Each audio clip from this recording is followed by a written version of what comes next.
हमारे इस YouTube channel के सेगमेंट फास्ट न्यूज में आप तमाम का इस्तकबाल है। इस वीडियो में आप देख सकते हैं कमेंटों में बहुत ज्यादा खबरें। तो आइए शुरू करते हैं वीडियो को और देखते हैं आज की ताजा तरीन खबरें। माह रजबुल मुरज्जब का चांद नजर आ गया। मरकजी रुयत हिलाल कमेटी और मजलिस उलमाए दक्कन के सदर ने ऐलान किया है कि माह रजबुल मुरज्जब 1447 हिजरी का चांद नजर आ गया है। इस ऐलान के मुताबिक आज बरोज़ पीर 22 दिसंबर 2025 को इक्कुम रजबुल मुरज्जब होगी और 16 जनवरी 2026 को शब मेराज होगी। मरकजी रुयत हिलाल कमेटी के मुताबिक मुख्तलिफ मुकामात से मौसूल होने वाली शहादतों के बाद चांद नजर आने की तस्दीक की गई है, जिसके बाद इसका बाज़ाब्ता ऐलान किया गया। मजलिस उलमाए दक्कन ने अवाम से अपील की है कि वो माह रजब की बरकतों से फ़ायदा उठाएं और इबादत का एहतमाम करें। तेलंगाना के मंचिर्याल में खौफनाक सड़क हादसा, लारी की टक्कर से बोलेरो गाड़ी में सवार 3 अफराद हलाक, 11 जख्मी। तेलंगाना के मंचिर्याल जिले में एक दिलखराज सड़क हादसा पेश आया, जिससे पूरे इलाके में गम की लहर दौड़ गई। जयपुर मंडल के इंदिराम एक्स रोड के करीब अल सुबह इस वक्त हादसा पेश आया, जब सड़क के किनारे खड़ी एक बोलेरो गाड़ी को पीछे से एक तेज रफ्तार लारी ने जोरदार टक्कर मार दी। इस खौफनाक हादसे में मौके पर ही 3 अफराद हलाक हो गए, जबकि 11 दीगर शदीद जख्मी हो गए। हादसे के बाद जाय वक़ू पर चीखो पुकार मच गई और मुकामी अफराद बड़ी तादाद में वहां जमा हो गए। इत्तला मिलते ही पुलिस मौके पर पहुंच गई और राहत और बचाव कामों का आगाज किया। पुलिस के मुताबिक बोलेरो गाड़ी महाराष्ट्र से 23 मजदूरों को लेकर करीमनगर जा रही थी। इब्तिदाई जांच में बताया जा रहा है कि बोलेरो सड़क किनारे खड़ी थी। इसी दौरान तेज रफ्तारी और लापरवाही की वजह से लारी ड्राइवर ने पीछे से टक्कर मार दी, जिसके नतीजे में यह अलमनाक हादसा पेश आया। तमाम जख्मियों को फौरी तौर पर मंचिर्याल के सरकारी हॉस्पिटल मुंतकिल किया गया, जहाँ बास की हालत तशवीशनाक बताई जा रही है। पुलिस ने लारी ड्राइवर के खिलाफ मुकदमा दर्ज करके हादसे की मुकम्मल तहकीकात शुरू कर दी है। महाराष्ट्र के बल्दी इंतखाबात में मजलिस के 83 काउंसलर्स और एक बल्दी चेयरमैन को मिली कामयाबी। कुल हिंद मजलिस इत्तेहादुल मुस्लिमीन ने महाराष्ट्र के बल्दी इंतखाबात में नुमाया कामयाबी हासिल करते हुए रियासत की सियासत में अपनी मजबूत मौजूदगी दर्ज करा दी है। पार्टी ने अब तक 83 कॉरपोरेटर्स और काउंसलर सीटों पर कामयाबी हासिल की है, जबकि करंजा नगर परिषद में मजलिस का चेयरमैन भी मुंतखब हो गया है। करंजा बल्दिया में मजलिस के उम्मीदवार यूसुफ पुंजानी को चेयरमैन के ओहदे पर कामयाबी मिली, जिसे पार्टी के लिए एक अहम संगमिल करार दिया जा रहा है। जिलेवार मजलिस की कामयाबी कॉरपोरेटर्स और काउंसलर्स की सीटें: जलगांव 4, बल्ढाना 13, धुले 1, उस्मानाबाद 1, कामाटी 2, बीड 2, नांदेड़ 2, अकोला 11, यवतमाल 7, करंजा 17 सीटें प्लस चेयरमैन, नंदुरबार 4, उदगीर 2, मंगरूपीर 3, वाशम 5, अमरावती 7। मजलिस की शानदार कारकर्दगी को महाराष्ट्र की बलदियाती सियासत में एक अहम पेशरफ्त के तौर पर देखा जा रहा है, जिसके असरात आइंदा सियासी मंजरनामे पर भी मुरतब होने का इम्कान है। कांग्रेस हुकूमत मेरी मौत की बद्दुआएं देने को ही अपनी पॉलिसी बना चुकी है, चंद्रशेखर राव का सनसनीखेज इल्जाम। तेलंगाना की सियासत में एक बार फिर गर्मा गर्मी देखने में आई है। बीआरएस के सरबराह के चंद्रशेखर राव ने कांग्रेस हुकूमत पर शदीद हमला करते हुए कहा कि इख्तिदार संभाले 2 साल गुजरने के बावजूद हुकूमत एक भी नई पॉलिसी मुतारिफ कराने में नाकाम रही है। उन्होंने इल्जाम आयद किया कि मौजूदा हुकूमत की सियासत महज मुझे गालियां देने और मेरी मौत की बद्दुआएं देने तक महदूद होकर रह गई है। हैदराबाद के तेलंगाना भवन में केसीआर की सदारत में बीआरएस का इजलास मुनक्किद हुआ। इजलास से खिताब करते हुए केसीआर ने ग्राम पंचायत इंतखाबात में पार्टी की कामयाबी के लिए काम करने वाले कारकुनान को मुबारकबाद दी और कहा कि बीआरएस ने इन इंतखाबात में काबिल जिक्र नताइज हासिल किए हैं। उन्होंने कहा कि हुक्मरान जमात के खिलाफ अवामी नाराजगी इंतखाबी नताइज में साफ झलकती है, जबकि गुरूर में मुब्तला कांग्रेस एमएलएस को अवाम ने मुनासिब सबक सिखाया है। केसीआर ने कहा कि बीआरएस के दौरे हुकूमत में कभी अपोजिशन के खिलाफ इस नवीयत की मुतकब्बिराना और जाबिराना हथकंडे इख्तियार नहीं किए गए, मगर मौजूदा कांग्रेस हुकूमत अपोजिशन से निपटने के नाम पर तशद्दुद और इश्तियाल अंगेजी को फरोग दे रही है। उन्होंने इल्जाम लगाया कि अंडे फेंकने और ताकत के इस्तेमाल जैसे रवैयों को हवा दी जा रही है। उन्होंने कहा कि हुकूमत न सिर्फ नई स्कीमें लाने में नाकाम रही है, बल्कि पुरानी फलाही स्कीमों को भी बंद कर दिया गया है, जबकि तमाम तर तवज्जो रियल एस्टेट से मुताल्लिक पॉलिसियों पर मरकूज है। जब बहस की बात आती है तो केसीआर पीछे हट जाते हैं। असेंबली आए, आपकी और हमारी हुकूमत पर बहस करेंगे, रेवंत रेड्डी का challenge. Chief minister Telangana Revanth Reddy ने कहा है कि भारत राष्ट्र समिति यानी बीआरएस के सदर के चंद्रशेखर राव यानी केसीआर का अब भी आवाम के सामने आना खुश आइंद बात है। मीडिया से बात करते हुए चीफ मिनिस्टर ने केसीआर की जानिब से की गई तनकीद पर रद्दमल का इजहार किया है। उन्होंने कहा कि मुत्तहदा रियासत के दौर के मुकाबले में केसीआर के इख्तिदार में ही तेलंगाना के साथ आबी हिस्से के मामले में ज्यादा नाइंसाफी हुई। रेवंत रेड्डी ने इल्जाम आयद किया है कि केसीआर ने सच बोलने के बजाय झूठ को ही अपनी सरमाकारी बना लिया है। उनका कहना था कि केसीआर के दौरे हुकूमत में ही सबसे ज्यादा आबी वसाइल की लूटमार हुई। वज़ीर आला ने कहा कि 811 टीएमसी के खालिज पानी में से 299 टीएमसी को काफ़ी करार देते हुए दस्तखत करने वाले खुद केसीआर थे। आबी हिस्से पर दस्तखत करके उन्होंने 3 अजला के लिए मौत का परवाना लिख दिया। हम कृष्णा के पानी में 71% हिस्से के लिए जिद्दोजहद कर रहे हैं। आंध्र प्रदेश की जानिब से आबी लूटमार में केसीआर ही ने मदद की। केसीआर के 10 साल इख्तिदार में एक भी मनसूबा मुकम्मल नहीं हुआ। उन्होंने कभी कृष्णा के पानी में आधे हिस्से का मुतालबा नहीं किया। कृष्णा और गोदावरी के पानी के हिस्से पर 2 जनवरी से असेंबली में बहस करेंगे। केसीआर और केटीआर मुआशी दहशतगर्द हैं। हैं। मैं केसीआर से अपील करता हूं कि वो असेंबली इजलास में शिरकत करें। रेवंत रेड्डी ने मजीद कहा, माजी के साथ साथ मुस्तकबिल की मनसूबाबंदी पर होने वाली बहस में केसीआर को हिस्सा लेना चाहिए। केसीआर की वजह से जो तबाही हुई है, हम इसकी इस्लाह करते आ रहे हैं। अगर केसीआर असेंबली में आए तो आपकी हुकूमत और हमारी हुकूमत पर बहस करेंगे। जब बहस की बात आती है तो केसीआर पीछे हट जाते हैं। केटीआर और हरीश राव ने मिलकर केसीआर को महदूद कर रखा है। अगर पंचायत इंतखाबात के नतायज पर शुकूक है तो हम हक़ाइक़ जांचने के लिए कमेटी तश्कील देंगे। साबिक़ चीफ मिनिस्टर और सदर बीआरएस चंद्रशेखर राव की जानिब से दरगाह अजमेर शरीफ को चादर रवाना। तेलंगाना के साबिक़ चीफ मिनिस्टर और सदर बीआरएस चंद्रशेखर राव ने अपनी सेकुलर रिवायत को जारी रखते हुए गरीब नवाज ख्वाजा मोइनुद्दीन चिश्ती रहमतुल्लाह तआला अलैह के 814वें उर्स के मौके पर अजमेर शरीफ दरगाह के लिए चादर रवाना की। इस मौके पर साबिक़ वज़ीर दाखिला महमूद अली, बीआरएस कायदीन मोहम्मद सलीम, मसीउल्लाह खान, आज़म अली और दीगर मौजूद थे। इस मौके पर खुसूसी दुआएं की गई। केसीआर को बाहर वालों से नहीं, खानदान से खतरा है, रेवंत रेड्डी ने कहा। चीफ मिनिस्टर रेवंत रेड्डी ने कहा है कि बीआरएस सरबराह चंद्रशेखर राव अब सरगर्म सियासत में नहीं हैं और इन्हें बाहर वालों से कोई खतरा नहीं, बल्कि खतरा तो उनके अपने खानदान से है। पार्टी पर कब्जा हासिल करने के लिए केटीआर और हरीश राव में मुकाबला चल रहा है। अगर पार्टी पर कंट्रोल हासिल हो गया तो हरीश राव को एक झटके में 5000 करोड़ रुपए हासिल होंगे। रेवंत रेड्डी ने कहा, मैं केसीआर को असेंबली आने का मशवरा दे रहा हूँ, कोई चैलेंज नहीं दे रहा। अगर वो असेंबली आए तो इनके वक़ार को कोई ठेस नहीं पहुँचेगी, इसकी मैं जमानत देता हूँ। अगर कोई इनकी तौहीन करे तो स्पीकर से कार्रवाई की दरख्वास्त करूंगा। अवामी जलसों के बजाय असेंबली में ही जामे बहस होनी चाहिए। बिहार के बाद अब तेलंगाना में भी होगा एसआईआर। मरकजी इलेक्शन कमीशन के chief election commissioner Gyanesh Kumar ने कहा है कि बिहार में वोटरों की फहरिस्त की खुसूसी और गहरी जांच कामयाबी से मुकम्मल हुई, जिसे अब तेलंगाना में भी नाफिज किया जाएगा। इस सिलसिले में हैदराबाद के रविंद्र भारती में बुद्ध सतह के अफसरान के साथ इजलास मुनक्किद हुआ।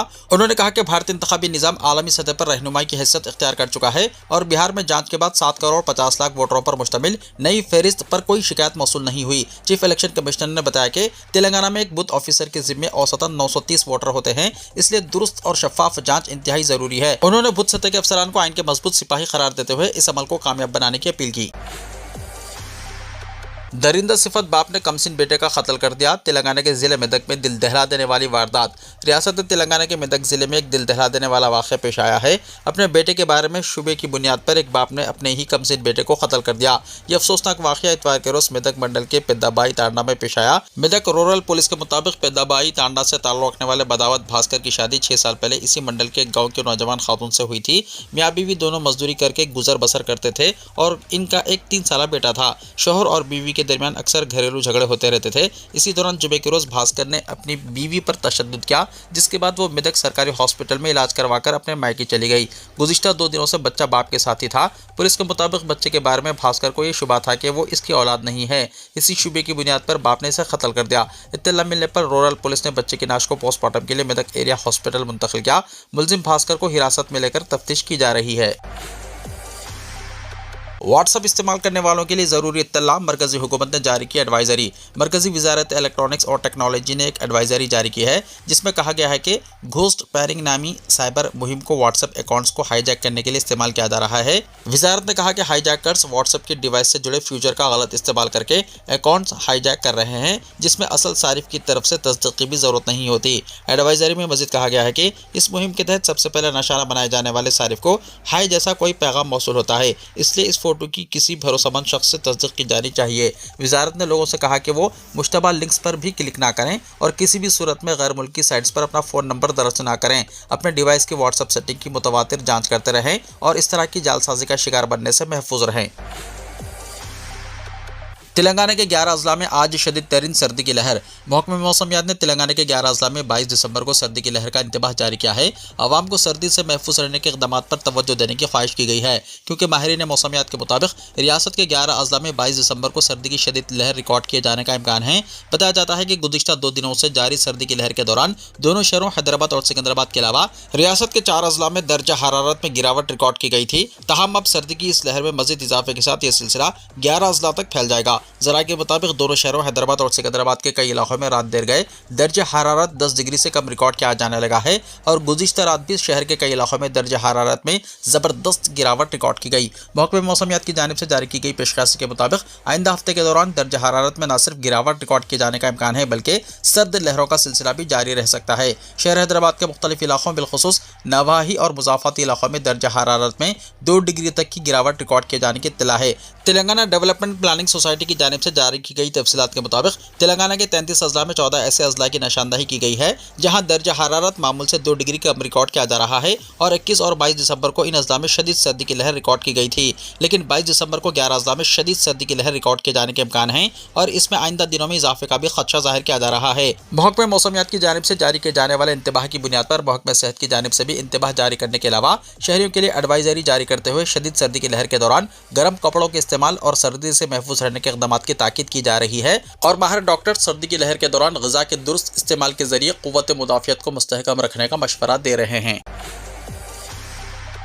ऑटो में नौजवान लड़के और लड़की की काबिल एतराज़ हरकतें, लोग बरहम। शहर में चलते हुए ऑटो में सफ़र करने वाले एक नौजवान लड़के और लड़की ने काबिल एतराज़ हरकतें की। ये वीडियो सोशल मीडिया पर वायरल हो रहा है। ऑटो के पीछे से गुजरने वाले किसी गाड़ी सवार ने यह मंजर अपने सेल फोन में कैद कर लिया और इसे सोशल मीडिया पर वायरल कर दिया। इस वीडियो पर सोशल मीडिया सारिफिन के दरमियान मुख्तलिफ आरा सामने आ रही हैं। लोगों ने बरहमी का इजहार करते हुए सोशल मीडिया पर लिखा, सरेआम इस तरह की बेहूदगी नाकाबिले बर्दाश्त है। कुछ सारिफिन ने इस वीडियो की रिकॉर्डिंग को ही शख्सी राजदारी की खिलाफ वर्जी करार देते हुए मुतल्लिका जोड़े की हिमायत की है। इनका कहना है कि किसी की जाती बातों की इजाज़त के बगैर रिकॉर्ड करके फैलाना दुरुस्त नहीं है। ज़्यादातर सारिफिन इस हरकत को शख्सी आज़ादी नहीं बल्कि अवामी मुकामात पर गैर मुनासिब हरकत करार दे रहे हैं और इनके खिलाफ कार्रवाई का भी मुतालबा किया जा रहा है। यहाँ जिक्र बेजाना होगा कि चंद दिन पहले भी एक ऑटो में ड्राइवर की जानिब से इसी तरह की हरकत की गई थी जिस पर इसके खिलाफ चादरघाट पुलिस ने मुकदमा दर्ज किया था। ट्रेड लाइसेंस से जीएचएमसी को 113 करोड़ की रिकॉर्ड आमदनी। ग्रेटर हैदराबाद म्युनिसिपल कॉर्पोरेशन ने ट्रेड लाइसेंस की इजराई के जरिए पहली मरतबा 100 करोड़ के निशाने को अबूर कर लिया है। ट्रेड लाइसेंस की अदायगी की मोहलत के अख्ताम के बाद ग्रेटर हैदराबाद म्युनिसिपल कॉर्पोरेशन को 1.15 लाख तिजारती इदारों से जुमला 113 करोड़ हासिल हुए हैं। इस जुमरे में जीएचएमसी को पहली मरतबा इस कदर भारी आमदनी हुई। गुज़िश्ता साल के मुकाबले ट्रेड लाइसेंस फीस की आमदनी में 20 करोड़ का इजाफा हुआ है। ओहदेदारों का कहना है कि 50% तिजारती इदारे अभी भी ट्रेड लाइसेंस की तजदीद के बगैर काम कर रहे हैं। जीएचएमसी इन इदारों को लाइसेंस फीस अदा करने के लिए मोहलत देने का मंसूबा रखती है, जिसके नतीजे में तवक्को की जा रही है कि जीएचएमसी की सालाना आमदनी 400 करोड़ तक बढ़ जाएगी। ओहदेदारों ने खुसूसी मुहिम के जरिए ट्रेड लाइसेंस हासिल न करने वाले इदारों के खिलाफ कार्रवाई और पेनाल्टी आयद करने की मुहिम शुरू की है। ओहदेदारों का कहना है कि साल 2023 में ट्रेड लाइसेंस से आमदनी 83 करोड़ थी जो 2024 में बढ़कर 94 करोड़ हुई। जारिया साल 113 करोड़ की आमदनी से उम्मीद की जा रही है कि आइंदा 2 वर्षों में सालाना आमदनी 400 करोड़ तक पहुँच जाएगी। रेलवे किरायों में इजाफा, मुसाफिरों पर मजीद माली बोझ। रेलवे महकमे ने मुसाफिरों पर किरायों का नया बोझ डाल दिया है। नज़रसानी शुदा नए रेलवे किरायों का ऐलान कर दिया गया। 215 किलोमीटर से ज़्यादा फासले के सफ़र पर ऑर्डिनरी क्लास में फ़ी किलोमीटर 1 पैसा इजाफा किया गया है, जबकि मील और एक्सप्रेस ट्रेनों की नॉन एसी और एसी क्लासों में फ़ी किलोमीटर 2 पैसे बढ़ा दिए गए। रेलवे महकमे के मुताबिक बढ़े हुए किराए 26 दिसंबर से नाफिजुल अमल होंगे। इस इजाफे के जरिए रेलवे को तकरीबन 600 करोड़ रुपये की इजाफी आमदनी की उम्मीद है। ताहम अगर कोई मुसाफिर एसी ट्रेन में 500 किलोमीटर का सफ़र करता है तो इस पर 10 रुपये का इजाफी बोझ पड़ेगा। इत्तलात के मुताबिक मुस्तकबिल में रेलवे किरायों में मजीद इजाफा होने का इम्कान भी जाहिर किया जा रहा है। वीबीजी रामजी बिल बन गया कानून। सदर जमहूरिया द्रौपदी मुर्मू ने दी मंजूरी, मनरेगा की जगह नया कानून नाफिज। सदर जमहूरिया द्रौपदी मुर्मू ने इतवार के रोज विकसित भारत रोजगार और आजीविका गारंटी मिशन दही वीबीजी रामजी बिल 2025 को अपनी मंजूरी दे दी है। सदर की तौसीक़ के साथ ही ये बिल बाकायदा कानून बन गया जो 2 दहाइयों से नाफिज महात्मा गांधी कौमी दही रोजगार गारंटी कानून यानी मनरेगा की जगह ले लेगा। ये नया कानून मरकज़ की विकसित भारत 2047 के विजन से हम आहंग है और दही रोजगार को ज़्यादा पैदावारी, पायदार और बुनियादी ढांचे की तामीर से जोड़ने की कोशिश करता है। वीबीजी रामजी एक्ट की सबसे नुमाया खुसूसियत यह है कि अब दही खानदानों को हर माली साल में 125 दिन की उजरती रोजगार की कानून गारंटी हासिल होगी, जो मनरेगा के तहत मिलने वाले 100 दिनों के मुकाबले 25 दिन ज्यादा है। हुकूमत के मुताबिक इस इजाफे से दही खानदानों की आमदनी का तहफ़्फ़ुज़ मजबूत होगा और वो कौमी तरक्की में ज्यादा मौसर किरदार अदा कर सकेंगे। नए कानून के तहत उजरत की अदायगी हफ्तावार या ज़्यादा से ज़्यादा 15 दिन के अंदर करना लाजमी होगा और ताखिर की सूरत में मुआवजा भी दिया जाएगा। ज़राई मौसम को मद्देनजर रखते हुए रियासतों को 60 दिन की वक्फा मुद्दत फराहम की गई है ताकि मजदूर बुवाई और कटाई के दौरान दस्तयाब रह सकें। कानून के तहत कामों को 4 अहम शोबों से जोड़ा गया है, जिनमें आबी तहफ़्फ़ुज़, दही बुनियादी ढांचा, रोजी रोटी से मुताल्लिक़ इंफ्रास्ट्रक्चर, मौसमी तग़य्युरात और कुदरती आफात से निपटने के इक़दाम शामिल है। वाज़ेह है कि इस बिल को पार्लियामेंट के सरमाई इजलास में शदीद अपोजिशन के दरमियान मंजूर किया गया था। कांग्रेस और दीगर अपोजिशन जमातों ने इसे दही गरीबों के हुकूक़ पर हमला करार दिया। ताहम हुकूमत ने मौक़िफ़ इख्तियार किया है कि इस कानून से रोजगार का हक़ मज़ीद मजबूत हुआ है और असास जाती तामीर पर जोर देकर दही मईशत को नई तवानाई मिलेगी। ताजमहल गायब, आधा हिंदुस्तान कोहर की चादर में। मुल्क इन दिनों शदीद सर्दी की लपेट में है और कई इलाकों ने कोहर की चादर ओढ़ ली है। कोहर ने तकरीबन आधे हिंदुस्तान को अपने आगोश में समेट रखा है। खासतौर पर दिल्ली एनसीआर और मगरबी उत्तर प्रदेश के अजला जैसे आगरा, जहां इतवार की सुबह शदीद कोहरे ने ताजमहल को भी तकरीबन गायब कर दिया। इस सूरत हाल में हिंदुस्तान के महकमे मौसमियात, मरकजी आलूदगी कंट्रोल बोर्ड और एयर क्वालिटी मैनेजमेंट कमीशन से मुतल्लिक एजेंसियां कुलीदी किरदार में नजर आईं। इतवार को सुबह की सूरत हाल ने सर्दी, कोहरा और फिजाई आलूदगी के मुश्तरका असरात को नुमाया किया, जिससे आम जिंदगी, सेहत और ट्रैफिक पर बराह रास्त असर पड़ा। इस दौरान उत्तर प्रदेश के आगरा शहर में सुबह के वक्त शदीद कोहरे की चादर इस कदर हावी रही कि इसने आलमी शोहरत याफ्ता ताजमहल को ही मंजर से गायब कर दिया। ताज व्यू पॉइंट यानी ATA से आने वाले मनाजिर में यादगार कोहरे के पीछे छुपी हुई नजर आई, जिससे सयाहों और मुकामी लोगों को मायूसी हुई। इसी तरह अयोध्या में भी सुबह के औकात में शदीद कोहरा छाया रहा, जहां हिंदुस्तान के महकमे मौसमियात के मुताबिक कम अज़ कम दर्जा हरारत 8 डिग्री सेल्सियस रिकॉर्ड किया गया और ज़्यादा से ज़्यादा दर्जा हरारत 16 डिग्री सेल्सियस के आसपास रहने का इम्कान जाहिर किया। इसके अलावा मगरबी उत्तर प्रदेश के मुरादाबाद में भी सर्दी की लहर के साथ कोहरा छाया रहा, जिसमें कम से कम दर्जा हरारत 10 डिग्री और ज़्यादा से ज़्यादा दर्जा हरारत 19 डिग्री सेल्सियस तक पहुँचने का इम्कान है। इन तमाम शहरों में सर्दी और कोहरे ने सड़कों पर ट्रैफिक को बुरी तरह मुतासर किया और सुबह के औकात में मामूल की सरगर्मियां भी मुतासर हुई। दिल्ली में सूरत हाल और भी संगीन नजर आई, जहां दर्ज हरारत में गिरावट के साथ ही जहरीले स्मोक की मोटी तह पूरे शहर में फैली हुई थी। सुबह तकरीबन 7 बजे मजमूई तौर पर AQI 390 पर रिकॉर्ड किया गया, जो इंतहाई खराब जुमरे में आता है। सऊदी अरब होम डिलीवरी सर्विस सेक्टर में 3 लाख से ज़्यादा गैर मुल्की ड्राइवर। सऊदी अरब में गुज़िश्ता बरस डिलीवरी सर्विस के शोबे में साल 2023 के मुकाबले में 27.2% इजाफा रिकॉर्ड किया गया। साल 2024 में ऑपरेशनल लॉजिस्टिक सर्विस के सेंटर की तादाद 23 तक पहुँच गई, जबकि गुज़िश्ता बरस 290 मिलियन डिलीवरीज रिकॉर्ड की गई। अखबार 24 के मुताबिक लॉजिस्टिक सर्विस के हवाले सर्वे में कहा गया है कि गुज़िश्ता ज़रूरत की चीज़ों के तौसील के दौरान में भी कमी रिकॉर्ड की गई, जो 45 मिनट से कम होकर 35 मिनट तक पहुँच गई। लॉजिस्टिक सर्विस में सऊदी ड्राइवरों की तादाद में भी साल 2023 के मुकाबले में साल 2024 में 21% इजाफा हुआ। सऊदी ड्राइवरों की तादाद 1,40,000 हो गई, जबकि गैर मुल्की ड्राइवर 3,02,000 है, जिनकी तादाद में साल 2023 के मुकाबले में 5% इजाफा देखने में आया। मुमलिकत के मुख्तलिफ इलाकों के हवाले से लॉजिस्टिक सर्विस के सर्वे में बताया गया है कि मक्का मुकर्रमा रीजन में लॉजिस्टिक सर्विस का रकबा 20.4 मिलियन मुरब्बा मीटर है, जो कि 6 सेंटर्स पर मुश्तमिल है।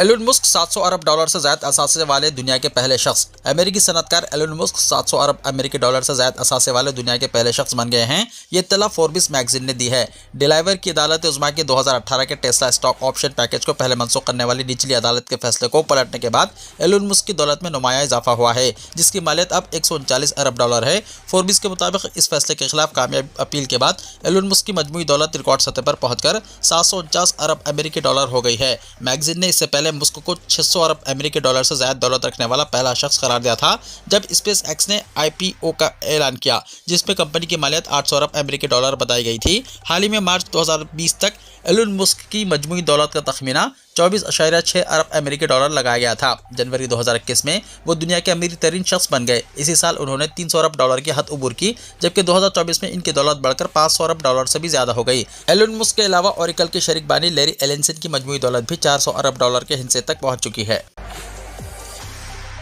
वीडियो को लाइक शेयर कीजिए और हमारे इस YouTube चैनल को सब्सक्राइब करते हुए इसके बेल आइकॉन को भी प्रेस कर लीजिए, ताकि ऐसी ही ताज़ा तरीन खबरों का नोटिफिकेशन सबसे पहले आपको मिलता रहे।